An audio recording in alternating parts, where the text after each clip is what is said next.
नमस्कार दोस्तों, कैसे हो आप सभी। उम्मीद करते हैं बहुत अच्छे होंगे। तो जितने लोग भी वीडियो को देख रहे हैं वह जल्दी से वीडियो को लाइक करके अपने दोस्तों में भी शेयर कर दीजिए।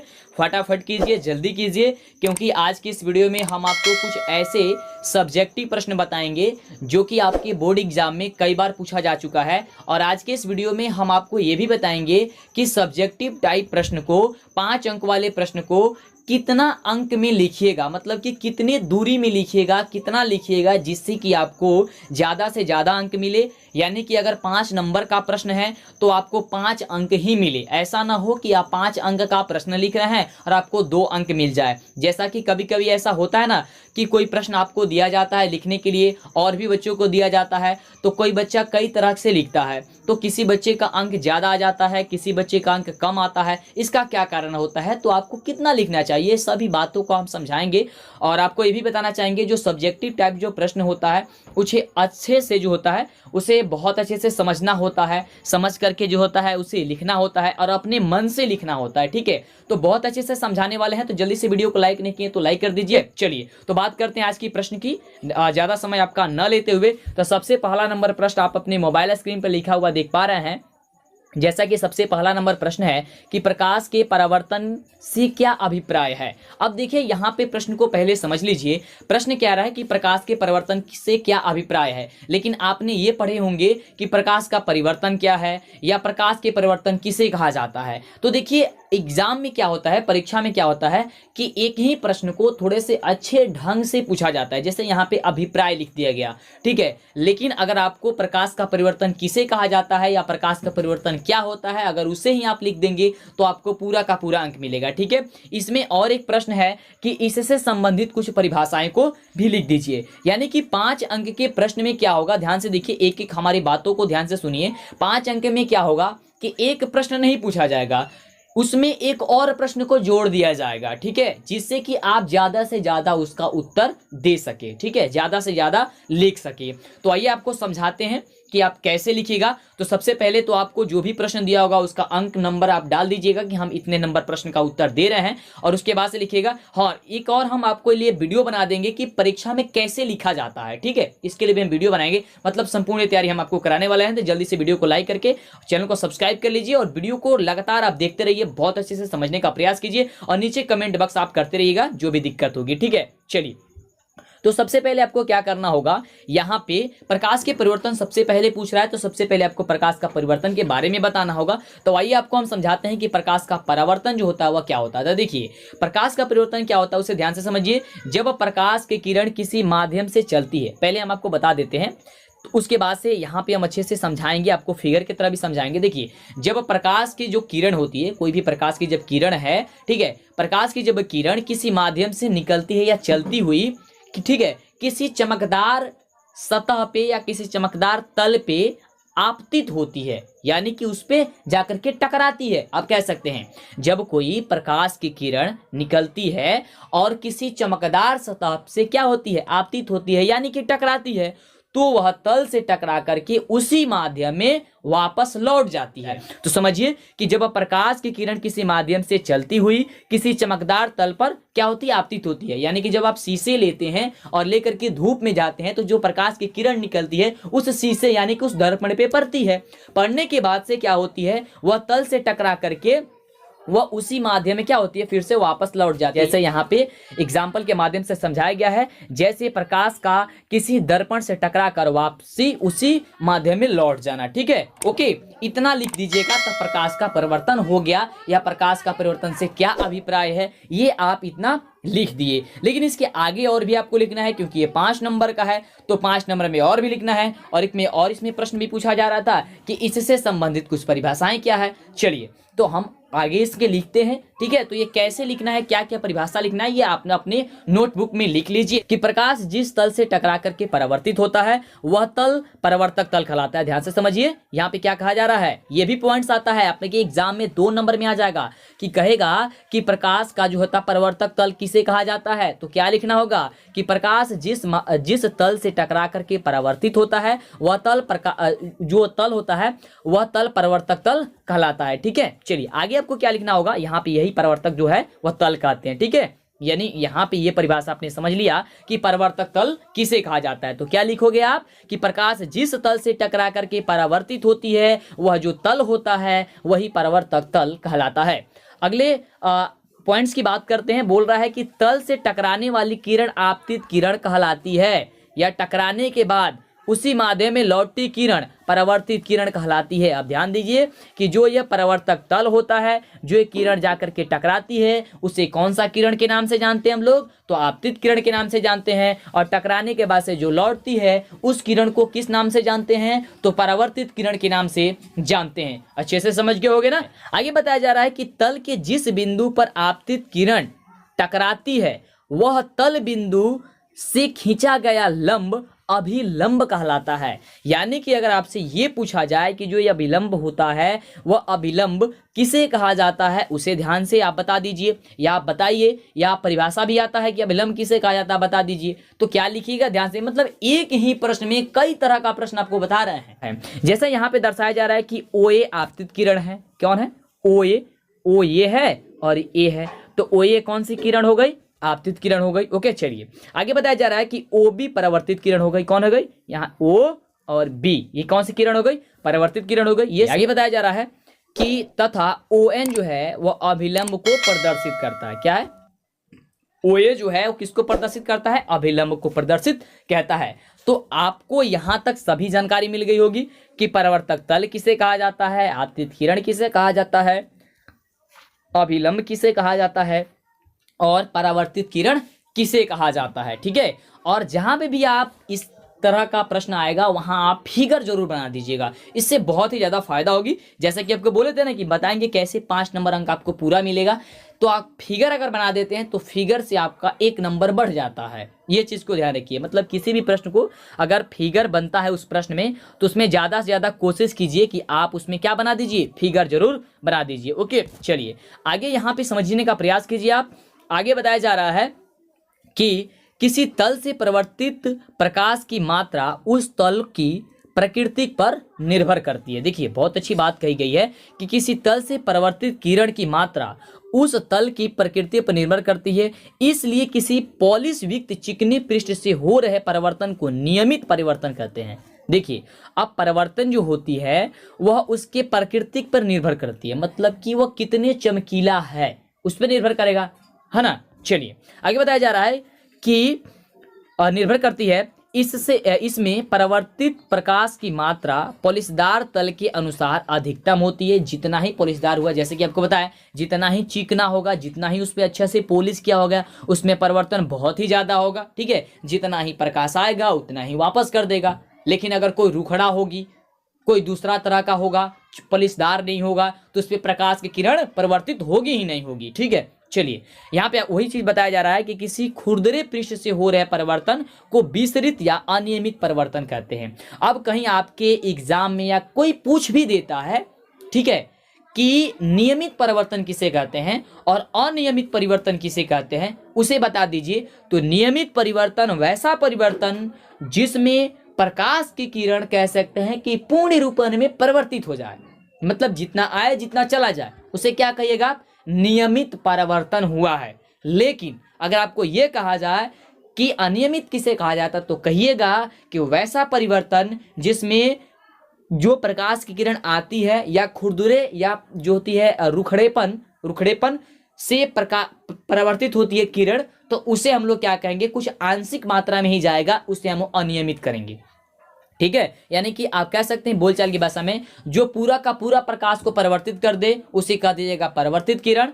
ठीक है, सॉरी नियमित परिवर्तन। और जिसे जो क्या करे, आपको कम मात्रा में करे, उसे आप क्या कहेगा, अनियमित परिवर्तन। ठीक है, चलिए तो एक ही प्रश्न से आपको बहुत सारे जो है क्या हुआ, परिभाषा जो है वे क्लियर हो गई। समतल तल से परिवर्तन के 2 नियम होते हैं, या परिवर्तन के 2 नियम होते हैं। तो कौन कौन नियम होते हैं, आइए जानते हैं। प्रथम नियम हम लोग ये समझते हैं कि तल के अभिलंब तथा आपतित किरण के बीच का कोण तथा तल से अभिलंब तथा परिवर्तित किरण के बीच का कोण बराबर होता है। अब ये तो थोड़ी सी बहुत आपको अलग लगी हुई मतलब लगी होगी कि कैसा परिभाषा ये लिखा गया होगा, तो हम आपको आसान परिभाषा समझा देते हैं कि आपतन कोण तथा परिवर्तन कोण आपस में बराबर होता है। इतना भी लिखिएगा कि प्रथम नियम हमारा ये कहता है, आप लिख दीजिएगा कि प्रकाश के परिवर्तन के प्रथम नियम हमारा कहता है कि आपतन कोण परिवर्तन कोण आपस में बराबर होगा। बस बात वही है। इसी चीज को लिखा गया है कि तल के अभिलंब, यानी कि जो तल हो गया, जो अभिलंब ये सीधा गया था ना, ये अभिलंब तथा आपतित किरण, यानी कि ये जो जा रही रेखा आपतित किरण के बीच का कोण, यानी कि इसके बीच का कोण, यानी कि ये कोण, ठीक है, इस कोण को क्या बोले थे, आई। ओके, चलिए उसके बाद से कह रहा है बीच का कोण तथा तल के अभिलंब, तल का जो ये अभिलंब है, ये अभिलंब जो ये है, ठीक है, तथा परिवर्तन किरण तथा परिवर्तित किरण, ठीक है, ये परिवर्तित किरण के बीच का कोण, ये वाला कोण, ठीक है, क्या होता है, बराबर होता है। तो इस कोण को क्या माने थे हम लोग, आर। तो यही बताया जा रहा है कि कोण आई बराबर कोण आर हो जाएगा। यानी कि आप कह सकते हैं कि प्रकाश के परिवर्तन का प्रथम नियम हमारा कहता है कि परिवर्तन कोण आपतन कोण परिवर्तन कोण के बराबर होता है। वही बात वही हुआ कि परिवर्तन कोण आपतन कोण के बराबर होता है, चाहे आपतन कोण परिवर्तन कोण के बराबर होता है, यानी कि कोण आई बराबर कोण आर होगा। ठीक, दूसरे नियम की बात करते हैं। चलिए, तो दूसरा नियम जो हम सभी का कह रहा है, दूसरा नियम हम सभी का यही बोल रहा है, मतलब बोलता है कि आपतित किरण जो हमारा जाने वाला किरण था ना, जो टकरा रही थी किरण, वही, और अभिलंब जो ये बीच वाला था, ठीक है, बीच वाला, तथा परिवर्तित किरण, ठीक है, सभी एक ही तल में होते हैं। कौन से तल में है बाबू, तो एक ही तल में जाकर के मिल गए हैं। मतलब कि यहाँ पे जैसे कह रहे होगे ना कि सभी नदी जाकर के एगो में मिल गई, ठीक है, एक जगह मिल जाती है। जैसे देखो यहाँ पे सब मिल जाएगी, ठीक है। थोड़ी सी हाथ से लिख रहे हैं, ये परेशानी है थोड़ी सी, उतनी ज़्यादा बाबू मेरे पास पैसा नहीं है कि हम स्क्रीन बोर्ड पे आएँ, ठीक है, डिजिटल बोर्ड पे आएँ। आप लोग मदद कीजिएगा, वीडियो को ज़्यादा से ज़्यादा शेयर कीजिए, जिससे कि हम अच्छे से पढ़ा पाएँ आप सभी को, ठीक है। ज़्यादा से ज़्यादा हमें सपोर्ट कीजिएगा, लाइक सब्सक्राइब आएगा तब तो हम आगे जा कर के आपके लिए मेहनत करेंगे, ठीक है। देखिए गड़बड़ हो जा रहा है बाबू स्क्रीन पे, मतलब ऐसे हाथ से, ठीक है, लेकिन कोशिश कर रहे हैं। बहुत मज़ेदार लग रहा होगा, ठीक है, मज़ेदार लग रहा, हम कोशिश करते हैं देखिए बाबू कि सबको बहुत अच्छे से समझ में आ जाओगे। और बोलते हैं आपको कि किसी तरह की दिक्कत भी होती है, कोई परेशानी भी है तो हमें बताइए, ठीक है। नीचे कमेंट बॉक्स आपके लिए मतलब खुला हुआ है, जो भी हमसे हो पाएगा हम आपको जरूर करेंगे। तो क्या बोल रहा था कि आपतित किरण, अभिलंब तथा परिवर्तित किरण जो होती है वह सभी एक ही तल में होते हैं, जो भी है एक ही तल में होंगे, इसी ये दूसरा नियम हमारा कहता है। तो प्रथम नियम क्या कहता है कि आपतन कोण परिवर्तन कोण के बराबर होता है, और दूसरा नियम कहता है कि आपतित किरण, परावर्तित किरण और आपतन बिंदु पर डाला गया लंब तीनों एक ही तल में होता है। आपतन बिंदु पर डाला गया लंब चाहे अभिलंब, तीनों एक ही तल में होता है, उसे हम क्या कहते हैं, दूसरा नियम कहते हैं प्रकाश के परिवर्तन का, ठीक है। चलिए, प्रश्न है कि प्रकाश के परिवर्तन के नियम लिखिए, तथा ये तो आप पढ़े ही, अभी पढ़े कि प्रकाश के परिवर्तन के क्या नियम है, तो उसमें तो कोई दिक्कत नहीं, आप अभी तक बहुत अच्छे से समझ गए होंगे, ठीक है। चलिए, दूसरा कहता है कि पार्श्व उत्क्रमण से क्या तात्पर्य है। ये कभी नहीं पढ़े होंगे, हमें उम्मीद है कि बहुत कम बच्चे इसके बारे में जानते होंगे कि पार्श्व उत्क्रमण क्या होता है, पार्श्व उत्क्रमण क्या होता है या पार्श्व क्या होता है, इसके बारे में बहुत कम लोग पढ़े होंगे। कुछ लोग पढ़े होंगे, हम कहते हैं, मानते हैं, ठीक है, लेकिन बहुत कम बच्चे ही पढ़े होंगे, ठीक है। तथा ये बोल रहा है कि अंग्रेजी के किन अक्षरों में पार्श्व उत्क्रमण का अनुभव नहीं होता है। आपको ये भी बताना है कि कौन ऐसे अंग्रेजी के वर्णमाला है, मतलब अक्षर है, जिसमें पार्श्व उत्क्रमण नहीं होता है, ठीक है। हम आपको सभी बताएंगे, एक एक पॉइंट्स को बताएंगे। चलिए, सबसे पहले तो ये बोल रहा है कि प्रकाश का परिवर्तन के नियम को लिखिए। तो प्रकाश के परिवर्तन के नियम अभी आपको समझाए, तो यहाँ पे फिर एक बार और समझा देते हैं। यहाँ पे देखिए कि प्रथम नियम हमारा क्या कहता है, पहले लिख दीजिएगा कि प्रकाश के परिवर्तन के दो नियम होते हैं। प्रथम नियम कहता है कि आपतन कोण परिवर्तन कोण बराबर होता है, यानी कि तल के अभिलंब तथा आपतित किरण के बीच बना जो कोण होता है, और परिवर्तित किरण तथा अभिलंब के बीच बना जो कोण होता है, वह कोण आपस में बराबर होता है। प्रथम नियम हो गया। द्वितीय नियम हम सभी का क्या कहता है कि आपतित किरण और अभिलंब तथा परिवर्तित किरण सभी एक ही तल में होते हैं। इस प्रकार के तल को आपतन तल कहते हैं, ठीक है। यानी कि कह देंगे आप कि आपतित किरण, परिवर्तित किरण तथा आपतन बिंदु पर डाला गया लंब तीनों एक ही तल में होता है, ठीक है। चलिए, बहुत बढ़िया, आप सभी ऐसे लिख दीजिएगा, ओके। चलिए बाबू, आगे बात करते हैं हम अगले नंबर, जो इसमें प्रश्न पूछा जा रहा था, कि पार्श्व उत्क्रमण क्या है। या आपसे बोर्ड एग्जाम में ये भी पूछा जा सकता है कि पार्श्व परिवर्तन क्या है। ध्यान रखिएगा, पार्श्व परिवर्तन या पार्श्व उत्क्रमण या कुछ भी पूछा जाए, पार्श्व अगर आ गया होगा, अगर परिवर्तन का चैप्टर से होगा तो आपको क्या लिखना है, ध्यान से देखिए। पहले आपको समझाते हैं। देखिए, पार्श्व परिवर्तन का कहने का मतलब ये होता है कि आपका दायां भाग बायां, बायां भाग दायां दिखाई दे। मतलब कि जब आप आईने के सामने, मतलब आप कहीं पे भी जाते हैं तो आपको क्या होता है दर्पण में ही, कि आपका जो दाहिना हाथ होता है वह बायां हाथ दिखाई देता है। मतलब किसी को लगता है कि नहीं, जैसे कोई व्यक्ति खड़ा हुआ है, खड़ा होने के बाद से आपको उसका दायां हाथ, जैसे दाहिने हाथ से वो खाना खा रहा होता है तो लगता है कि नहीं वो बाएं हाथ से खाना खा रहा है। मतलब कि जब उसे हम दर्पण में अगर कहीं देखते हैं तो अगर ऐसा कोई दिखे तो इसे ही तो हम कहते हैं पार्श्व उत्क्रमण परिवर्तन जो होता है, पार्श्व कहते हैं, मतलब उल्टा। ठीक है, यानी कि बायां भाग दायां, दायां भाग बायां दिखाई दे। ठीक है, वही चीज को यहाँ पे समझाने का प्रयास किया गया इतने बड़े शब्दों में, और इसी शब्दों को आपको लिखना होता है। हमने तो बहुत ही छोटी भाषा में आपको समझा दिया, और इसी को आपको लिखना है। अगर आपके बोर्ड एग्जाम में आएगा तो ही आपको 5 अंक मिलेगा।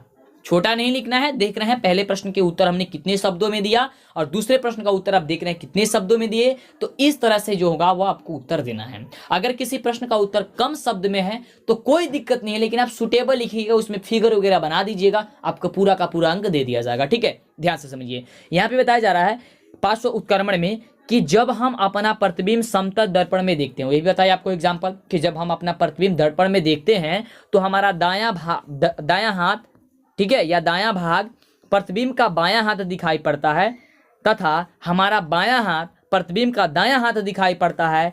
इस प्रकार वस्तु के प्रतिबिंब में पार्श्व बदल जाते हैं, मतलब पार्श्व जो होती है उसके बदल जाते हैं। इस घटना को ही हम क्या कहते हैं, तो पार्श्व उत्क्रमण कहते हैं। समझ रहे होंगे आप सभी कि पार्श्व जो होती है वो उत्क्रमण किसे कहा जाता है।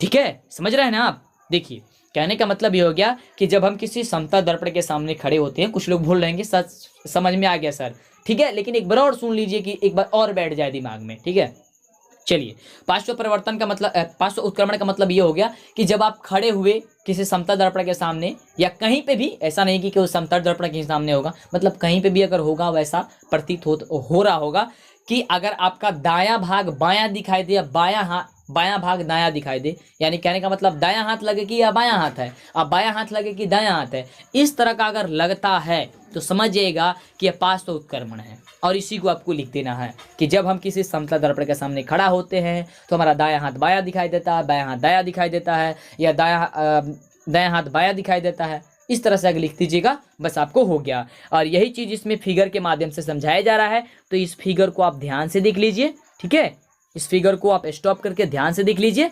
ठीक है, चलिए, और यहाँ पे इस जिस फिगर में जो भी बात लिखा गया है उससे हम आपको समझा दे रहे हैं। ठीक है, मजा आ रहा है सभी को पढ़ने में ना? बता दीजिएगा बाबू कि अच्छा लगता है सर, आप समझाते हैं तो अच्छा समझाते हैं या खराब समझाते हैं, मतलब कैसा समझाते हैं। अगर बताइएगा कि सर आप अच्छा समझाते हैं, वीडियो को मेरा लाइक कीजिएगा, चैनल को सब्सक्राइब करके अपने दोस्तों में शेयर कीजिएगा, तो हमें खुशी होगी, और भी अच्छे से अच्छे हम पढ़ाने का प्रयास करेंगे। ठीक है, चलिए, तो ये कह रहा है कि यह कथन छपे अक्षरों से स्पष्ट होता है। यदि हम अक्षर छपे कागज को दर्पण के सामने रख कर पढ़े तो अक्षर उल्टा दिखाई देता है। ध्यान से देखिए, मान लीजिए कोई समतल दर्पण है और दर्पण के सामने हमने क्या किया, किसी अक्षर को रख करके पढ़ना शुरू कर दिया, तो पढ़ने हमने शुरू कर देंगे तो क्या होगा, उल्टा दिखाई देगा। ठीक है, जैसे कि मान लीजिए कि माना कि ई आकार की वस्तु समतल दर्पण एम के सामने रखी है, वस्तु के बिंदु ए का प्रतिबिंब ए डैश दर्पण के पीछे उतनी ही दूरी पर बनता है जितनी दूरी पर दर्पण के सामने ए वस्तु रखी गई होगी मतलब रखी गई रहती है। ठीक है, यानी कि जितनी दूरी पे हम लोग ए रखते हैं, मतलब ए कोई मान लिया अक्षर है, जितनी ही दूरी पर रखेंगे दर्पण के पीछे जो होती है, दर्पण के जो होती है पीछे, वो उतनी ही दूरी पर हमको प्रतीत होती है, ये लगती है कि उतनी ही छोटी है। ठीक है, मतलब जैसे दर्पण के सामने जाते हैं तो लगता है कि हाँ एकदम दर्पण में भी आ रहे हैं, पीछे जा रहे हैं तो लगता है कि दर्पण के पीछे जा रहे हैं। ठीक है, तो इस तरह से अनुभव तो होता ही है। चलिए, तो यही बात समझाया जा रहा है यहाँ पे।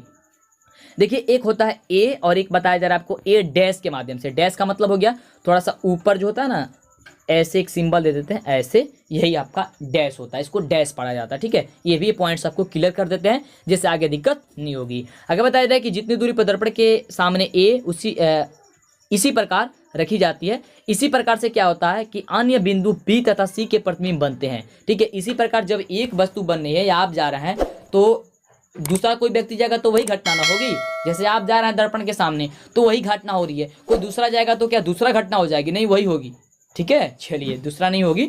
यहाँ पे वही बताया जा रहा है, कह रहा है कि वस्तुओं के सभी वस्तुओं के प्रतिबिंब को ज्ञात करके अपने वाले प्रतिबिंब को प्राप्त किया जा सकता है। यह प्रतिबिंब वस्तु के आकार का बनता है, परंतु इसमें पार्श्व बदल जाते हैं। ठीक है, ये वस्तु के आकार का तो होते ही हैं, लेकिन इसका पार्श्व जो होती है वो बदल जाता है, मतलब उल्टा हो जाता है। ठीक है, अब प्रश्न आपसे ये भी पूछा रहा था कि कौन ऐसे अंग्रेजी के वर्णमाला के जो अक्षर है वो कौन कौन से ऐसे वर्ड हैं, मतलब सॉरी अक्षर है, वर्ड इसे नहीं कहेंगे। ठीक है, ध्यान से रखिएगा, इसे अक्षर कहेंगे, लेटर कहेंगे। ठीक है, कौन कौन से ऐसे लेटर हैं यानी कि अक्षर है जो कि अगर दर्पण के सामने लेकर के जाते हैं तो उसमें कोई परिवर्तन नहीं होगा, मतलब कि परिवर्तन बोल रहे हैं, कोई उल्टा पार्श्व परिवर्तन नहीं होगा या पार्श्व उत्क्रमण नहीं होगा, मतलब वो उल्टा नहीं होगा। तो देखिए ए को लेकर के जाइएगा तो ए को लेकर के जाइएगा दर्पण के सामने तो क्या दूसरा हो जाएगा, उल्टा भी होगा तो ए ही दिखाई देगा, कोई दूसरा नहीं दिखाई देगा।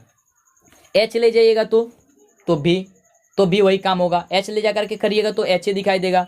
ठीक है, आई ले जाकर के करिएगा तो वही बात है, क्योंकि ये खड़ा पाई है, आई को खड़ा पाई बोलते हैं। ठीक है, चलिए उसके बाद से एम है, तो एम को भी लेकर के जाइएगा तो क्या होगा, वही घटना होगी। ओके, चलिए आगे क्या है, ओ है, ओ है ना, ओ, तो ओ को लेकर जाइएगा तो वही होगा। यानी कि इसी तरह से ये जो जितने भी दिया गया है A H I M O T U V W X और वाई, ठीक है, अगर इसके अलावा अगर कोई दूसरा लेकर के जाइएगा तो उसमें पार्श्व उत्क्रमण हो जाएगा। ठीक है, यही बताया जा रहा है यहाँ पे कि सममिति के कारण अक्षरों के अंग्रेजी के अक्षर A H I M O T U V W X Y, ठीक है, कि दर्पण से बने प्रतिबिंब से पार्श्व उत्क्रमण का अनुभव नहीं होता है, यद्यपि इसमें भी पार्श्व उत्क्रमण होता है। कहने का मतलब हो गया यद्यपि यानी कि लेकिन इसमें भी पार्श्व उत्क्रमण होता है। इन अक्षरों के बीच क्या होती है, कोई बदलाव तो दिखाई नहीं देता है, लेकिन बदलाव नहीं दिखाने के साथ साथ भी क्या होता है कि इसमें भी पार्श्व उत्क्रमण होते हैं। तो अगर आपके बोर्ड एग्जाम्स में ये पूछा जाता है, ये 2 प्रश्न बताए और 2 प्रश्न में आपको बहुत से जो होती है वह प्रश्न हमने बता दिया। ठीक है, जैसे सबसे पहला प्रश्न क्या था कि प्रकाश के परिवर्तन से क्या अभिप्राय है, इससे संबंधित परिभाषा जो होगी वह क्या होगी, इसे लिखिए, तो आप आसानी से लिख दीजिएगा, उसमें फिगर बना दीजिएगा। दूसरा हमने परिभाषा बताया यानी कि क्वेश्चन का आंसर बताए कि प्रकाश के परिवर्तन के कितने नियम होते हैं, यानी कि नियम को लिखिए, और पार्श्व उत्क्रमण से क्या अभिप्राय है या तात्पर्य है, अंग्रेजी के किन अक्षरों में पार्श्व उत्क्रमण का अनुभव नहीं होता है, ये आपको बता देना है। मतलब इतने सारे हमने जाना, बहुत सारा हमने आज प्रश्न के बारे में बात की, उसके उत्तर के बारे में बात किया, ये भी जान के कैसे लिखा जाता है, कितना अंक में लिखा जाएगा, जिससे दिक्कत ना हो। और एक भी बात ध्यान में रखिएगा, मतलब अपनी भाषा में ज़्यादा से ज़्यादा हो सकेगा तो लिखिएगा, है ना। उम्मीद करते हैं वीडियो बहुत ही अच्छा लगा होगा। इसी तरह का वीडियो चाहते हैं तो कई बार आपसे बता रहे हैं कि वीडियो को लाइक करके शेयर कर दीजिए, अपने दोस्तों को भी बताइए, फ़ोन करके जैसे भी बताना बताइए, क्योंकि समय कम है, क्योंकि दिक्कत हो जाएगी आपको परीक्षा में, फिर आपको इतने लंबे लंबे प्रश्न याद नहीं होंगे, मतलब बहुत सारे प्रश्न हैं। अभी आप स्कूल थोड़ा सा बंद था लॉकडाउन में तो आपको तो पता नहीं है, लेकिन ये जान जाइए बहुत ज़्यादा प्रश्न आपको पढ़ना है और उसको उत्तर पढ़ना है, तो समय बहुत कम है। फॉर्म आपका भर दिया गया है, मतलब परीक्षा फॉर्म, और एडमिट कार्ड आ रहा है, आने वाला है। ठीक है, तो उसके बाद से आपका एग्जाम होगा तो फिर दिक्कत हो जाएगी ना। ऐसा भी प्रश्न है कैसे लिखें, तो अभी से याद कीजिए, ठीक है, लिख लीजिए, तैयारी करते रहिए। आगे आने वाली प्रश्न हम आपको बाद में बताएंगे, जो भी इंपॉर्टेंट प्रश्न होगी। ये दीर्घ उत्तरीय जो है थी वो क्या था, प्रश्न था। ओके, चलिए बहुत बहुत धन्यवाद आप सभी को। उम्मीद करते हैं आप चैनल को सब्सक्राइब भी कर लिए होंगे, नहीं किए हैं तो, वीडियो को लाइक नहीं किए हैं तो लाइक करके अपने दोस्तों में भी शेयर कर दिए होंगे। बहुत बहुत धन्यवाद आप सभी को। फिर मिलते हैं आपसे अगले नेक्स्ट वीडियो में, तब तक के लिए बहुत बहुत धन्यवाद। जय हिंद, वंदे मातरम।